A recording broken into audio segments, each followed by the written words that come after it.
Now students देखिए इस question को देखिए, कह रहा which of the following can not be the probability of any event. मान लो ई कोई इवेंट है, अब हमने पढ़ा हुआ है कि किसी भी इवेंट की जो प्रोबेबिलिटी होती है it is greater than equal to 0 but less than equal to 1। मतलब किसी भी इवेंट की प्रोबेबिलिटी या तो 0 हो जाएगी, अगर इम्पॉसिबल इवेंट है तो उसकी प्रोबेबिलिटी 0 या 0 से 1 के बीच में होती है, और श्योर इवेंट है तो प्रोबेबिलिटी 1 हो जाएगी। बस सिंपल।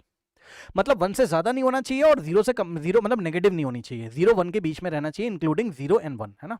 चलो अब उसने हमसे बोला, चलो बताओ क्या 0.01 किसी इवेंट की प्रोबेबिलिटी हो सकती है? हाँ हो सकती है। तो इस पे टिक मत लगाना क्योंकि उसने पूछा है कैन नॉट बी, जो नहीं हो सकती वो बताओ। भाई 0.01 इन दोनों के बीच में आता है, चेक कर लो। 0.01 जो है वो 1 और 0 के बीच में ही तो आता होगा कहीं, है ना। तो ठीक चल रहा है, प्रोबेबिलिटी ऑफ इवेंट इतनी हो सकती है। हाँ जी हो सकती है। दूसरा ऑप्शन चेक करिए। दूसरा ऑप्शन कितने दे के रखा है प्रोबेबिलिटी, प्लीज ध्यान दें। पार्ट बी में प्रोबेबिलिटी ऑफ इवेंट कितना देके रखा है? 3% का मतलब समझते हो आप लोग?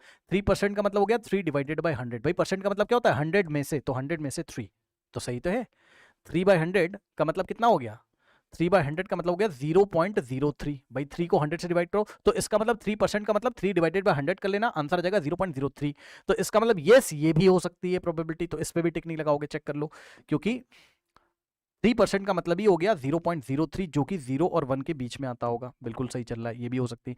क्या 16/17 हो सकता है? हाँ जी, क्योंकि आपको पता है कि अगर न्यूमरेटर, ध्यान सुनना, अगर numerator is less than denominator तो आंसर हमेशा कैसा आता है? मान लो कोई p/q फ्रैक्शन है इस तरीके से, p/q, और न्यूमरेटर इस डिनोमिनेटर से लेस है। अगर न्यूमरेटर डिनोमिनेटर से लेस है मतलब ऊपर वाला नंबर छोटा है नीचे वाला बड़ा है, तो आंसर लेस देन 1 आता है हमेशा।